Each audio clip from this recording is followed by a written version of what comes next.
آج شام اپنی نوعیت کے اعتبار سے بہت اہم اور مبارک ہے، اس لیے کہ خداوند نے ہماری زندگی میں پھر سے موقع فراہم کیا ہے کہ ہم خداوند کے حضور میں فراہم ہو کر اپنے ایمان کو تازہ کریں۔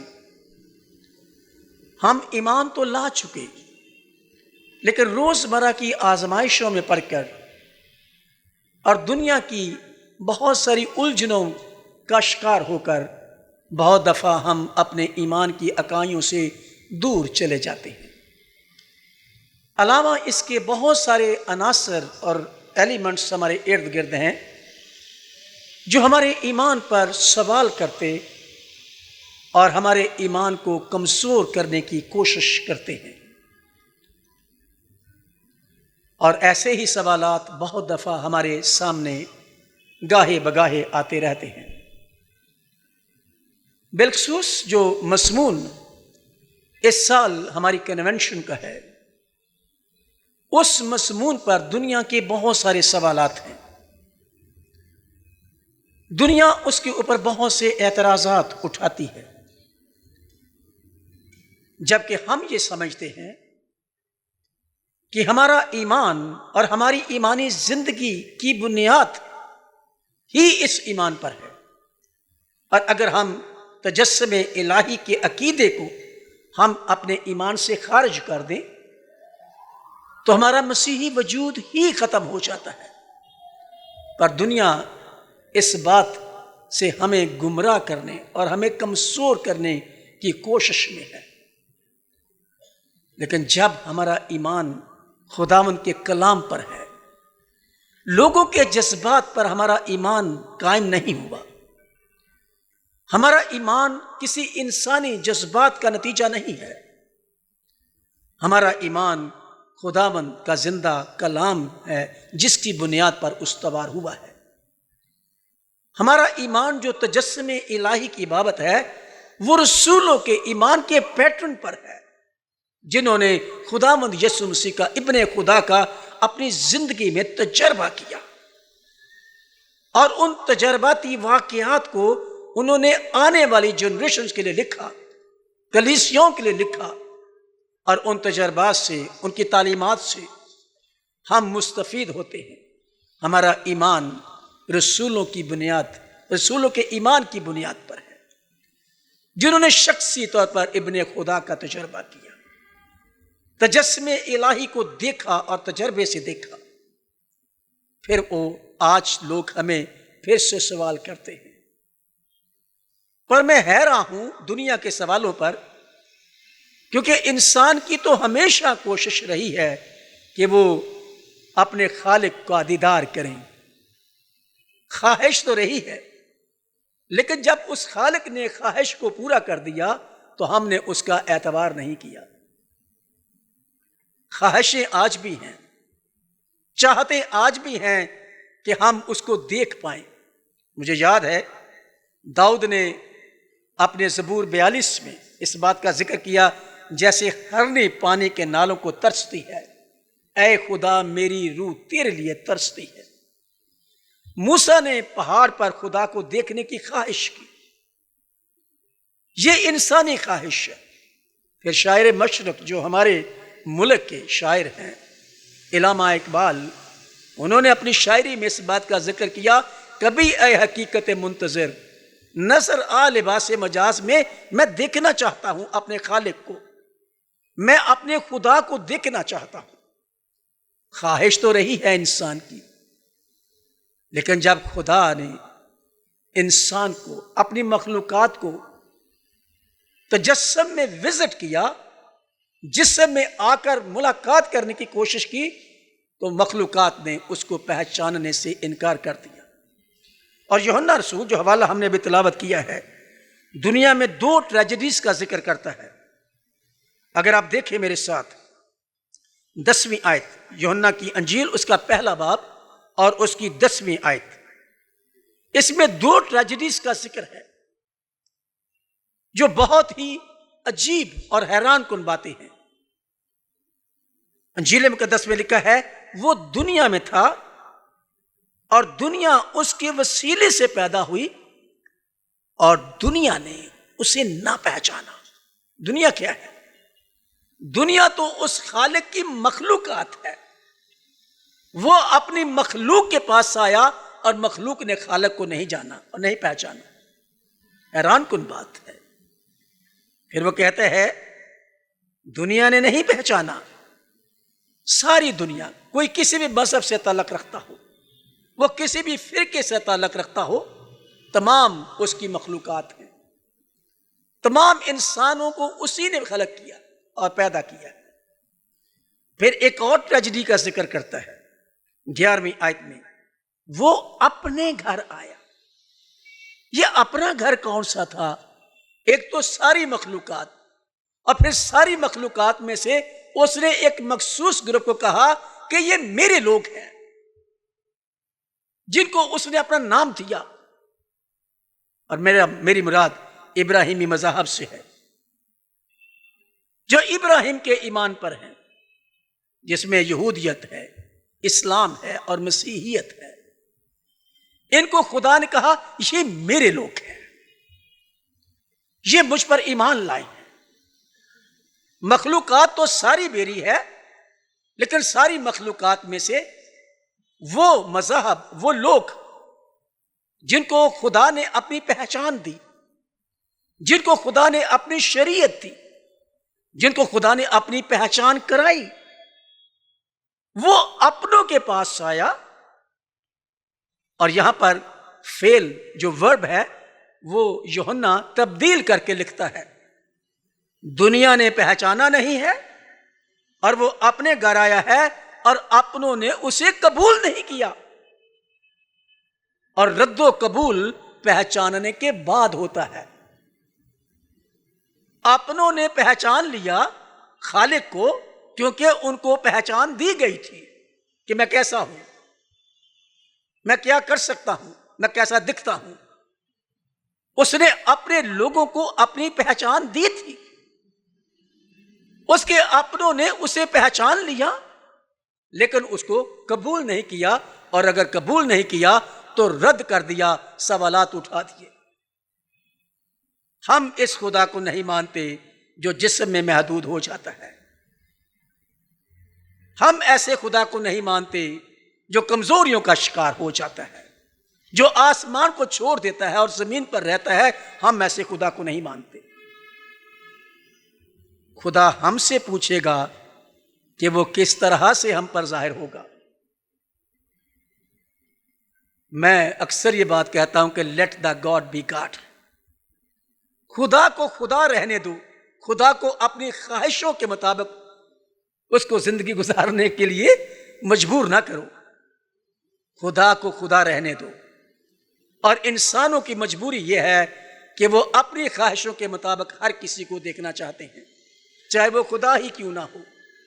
یہ انسانوں نے کہا ہے کہ ہم ایسے خدا کو نہیں مانتے جو جسم میں محدود ہو جاتا ہے۔ جو جسم میں آ گیا وہ خدا کیسے ہوا؟ یہ بڑی حیران کن بات ہے۔ اور پھر انہوں نے چونکہ اس پر دلیل بازی کی، اس بات پر اعتراض کیا، جب وہ ان کے پاس آیا تو انہوں نے اسے رد کر دیا، یہ جان کر کہ ہم ایسے خدا کو نہیں مانتے۔ خداوند یسوع مسیح کے زمانے کے یہودیوں نے کیا کیا؟ یہی کہا تھا، ہم اس کو خدا کو نہیں مانتے۔ آج بھی لوگ سوالات کرتے ہیں، اور لوگ ہم سے سوال کرتے ہیں کہ اگر کہیں انجیل مقدس میں لکھا ہے کہ اس نے اپنے کو خدا کہا ہے تو ہم اس کے پیچھے چل پڑیں گے۔ انجیل مقدس جو پڑھتے ہیں ان کو علم ہے کہ کہاں لکھا ہے اور کیا کرتا ہے خدا۔ جنہوں نے انجیل مقدس پڑھی نہیں ہے وہ سوالات اور اعتراضات کے علاوہ کیا کر سکتے ہیں؟ کم علمی جو ہے وہ جہالت کا دوسرا نام ہے، اور علم پڑھنے سے آتا ہے، سیکھنے سے آتا ہے۔ انجیل مقدس پڑھیں گے تو معلوم ہو جائے گا کہ کہاں یسوع مسیح نے کہا کہ میں خدا ہوں۔ پھر اس کو یہ بات لوگوں کو باور کروانے کی ضرورت کیا ہے کہ وہ کہے کہ میں خدا ہوں؟ اگر اس کے کاموں سے نہیں پتہ چلتا تو اس کے کہنے سے کیا آپ یقین کر لیں گے کہ اگر وہ کہہ دے کہ میں خدا ہوں تو یقین کر لو گے؟ کے کام بتاتے ہیں، اس کا کلام بتاتا ہے. اور یسوع مسیح کے زمانے کے لوگوں نے کہا انسان نے کبھی ایسا کلام نہیں کیا. تجسم جو آج ہمارا مضمون ہے، ہم اس خدا کی بات کرتے ہیں جو مجازی لباس میں ہمارے پاس آ گیا، لیکن اس کا اپنا بدن مجازی نہیں تھا. بائبل مقدس دو طرح کے اجسام کا ذکر کرتی ہے، ایک تو روحانی ہے اور دوسرا نفسانی ہے. پولس رسول نے کرنتھس کی کلیسیا کو خط لکھتے ہوئے ان دونوں طرح کے جسموں کا ذکر کیا ہے. اگر روحانی جسم ہے تو نفسانی بھی ہے، لیکن جو روحانی ہے وہ نفسانی نہیں ہے. نفسانی جسم ہمارا ہے جو دکھتا ہے، جس کو چھو سکتے ہیں، لیکن خدا کی ذات ایک روحانی شخصیت ہے، وہ روح ہے. اور ابراہیم مذہب کے لوگ اس بات کو سمجھتے ہیں اور مانتے ہیں کہ خدا روح ہے، اور وہ جو وجود رکھتا ہے اس کا وجود بھی روحانی ہے، وہ نفسانی نہیں ہے. جب ہم ابن خدا کے تجسم کی بات کرتے ہیں تو ہم کسی روحانی شخصیت کے تجسم کی بات کرتے ہیں، کیونکہ ابن خدا is not part of God. Son of God is not part of God. Son of God is God. اور ہم اس روحانی ذات کے جسم میں آنے کی بات کرتے ہیں، اور اس کا جو اصل ذات ہے وہ جسمانی نہیں ہے. اسی لیے عبرانیوں خط کا مصنف یہ بات کہتا ہے، اگر آپ کے پاس بائبل مقدس کھلی ہے تو آپ میرے ساتھ اس ریفرنس کو دیکھیے. عبرانیوں کے نام پولس کا خط، اس کا 10واں باب اور اس کی 4 اور 5 آیت. 4 آیت میں لکھا ہے، 10ویں باب کی 4 آیت میں، کیونکہ ممکن نہیں ہے کہ بیلوں اور بکروں کا خون گناہوں کو دور کرے، اسی لیے وہ دنیا میں آتے وقت کہتا ہے. کون دنیا میں آتے وقت کہتا ہے؟ جو دنیا میں نہیں تھا، جو دنیا میں نہیں تھا. وہ دنیا میں آتے وقت کہتا ہے تو نے قربانی اور نذر کو پسند نہ کیا، بلکہ میرے لیے ایک جسم تیار کیا. میرے پاس وہ جسم نہیں تھا جو دنیا تجربہ کر سکتی ہے. اور یہ وہ ہے، وہ خالق جس نے دنیا کو وزٹ کیا، پھر اپنے گھر آیا اور اپنوں نے قبول نہ کیا. وہ یہ بات کہتا ہے کہ جب میں دنیا میں آیا، جب خدا کا بیٹا جو کہ ایک روحانی شخصیت ہے، جب وہ دنیا میں آیا تو خدا کی ذات نے اس کے لیے ایک بدن تیار کیا. وہ بدن جو میرے اور آپ کی طرح کا دکھتا تھا، وہ بدن تیار کیا گیا ہے، لیکن خدا کا بیٹا تیار نہیں کیا گیا. خدا کا بیٹا تو اصلی تھا، جو کہ روحانی شخصیت ہے، جو خدا روح ہے. اس کے پاس یہ جسم نہ تھا، وہ تو جلال میں رہتا تھا، اور پھر اس نے جلال کو چھوڑا ایک مقصد کے تحت. جب تثلیث کی اکانیم کی میٹنگ ہوئی تو ان میں سے خدا باپ نے کہا کہ میں کس کو بھیجوں، ہماری طرف سے کون جائے گا؟ تو مفسرین کا خیال ہے کہ بیٹے نے کہا میں حاضر ہوں، مجھے بھیج. اور یسوع مسیح نے بارہا یہ کہا کہ اس نے مجھے بھیجا ہے کہ غریبوں کو خوشخبری دوں. اس نے مجھے مسح کیا ہے، اس کام کے لیے الگ کیا ہے، مقرر کیا ہے کہ میں قیدیوں کو رہائی دوں اور کچلے ہوئوں کو آزاد کروں. یہ اس کا منشور ہے جو جسم میں نہ تھا لیکن تھا.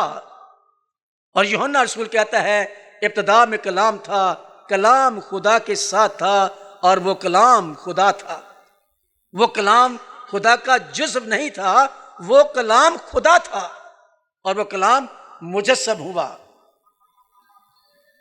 اور اس کلمے کے لیے وہ جسم تیار کیا گیا جو مقدسہ مریم کے بطن اطہر سے پیدا ہوا. جو مجسم ہوتا ہے وہ پہلے ہوتا ہے لیکن جسم میں نہیں ہوتا، اور جو پیدا ہوتا ہے وہ پہلے نہیں ہوتا۔ جب پیدا ہو جاتا ہے تو پھر ہمارے تجربے میں آ جاتا ہے، ہم کہتے ہیں کہ اب یہ ہو گیا ہے، پہلے یہ نہ تھا۔ ابن خدا تو مجسم ہوا ہے کیونکہ وہ ازل سے ہے، لیکن ابن آدم جو مقدسہ مریم کے بطن اطہر سے پیدا ہوا، وہ ابن آدم پیدا ہوا، اور اس ابن آدم میں ابن خدا جو کہ روحانی ذات ہے، جو روحانی شخصیت ہے، وہ مجسم ہوا، وہ اس میں رہا۔ مجھے کسی موقع پر کسی دوست نے، دوسرے مذاہب میں سے کسی دوست نے مجھے پوچھا، سر یہ ڈیول نیچر کا جو کانسیپٹ ہے یہ سمجھ میں نہیں آتا کہ ایک ہی بدن کے اندر دو ذاتیں کیسے رہتی ہیں۔ اور پھر انہوں نے یہ بھی کہا کہ اگر مجھے اس بات کی سمجھ آ جائے کہ ایک ہی جسم کے اندر دو ذاتیں کیسے رہتی ہیں، دو شخصیات کیسے رہتی ہیں، تو مجھے بپتسمہ لینے سے کوئی نہیں روک سکتا۔ خیر اس نے بہت بڑی بات کہہ دی۔ میں نے کہا کوشش کرتے ہیں، قائل کرنے والا تو خدا کا روح ہے۔ میں نے کہا میاں آپ ارواح پر ایمان رکھتے ہیں؟ اس نے کہا جی بالکل رکھتے ہیں۔ میں نے کہا آپ یہ ایمان بھی رکھتے ہیں کہ ارواح جو ہیں وہ پوری شخصیت ہیں؟ کہتے جی بالکل پوری شخصیت ہیں، کیونکہ جو فرشتگان ہیں وہ ارواح ہیں، یہاں تک کہ خدا کی اپنی ذات بھی تو روحانی ہے، روح ہے، اور وہ بھی خدا ہے، پوری ذات پوری شخصیت ہے۔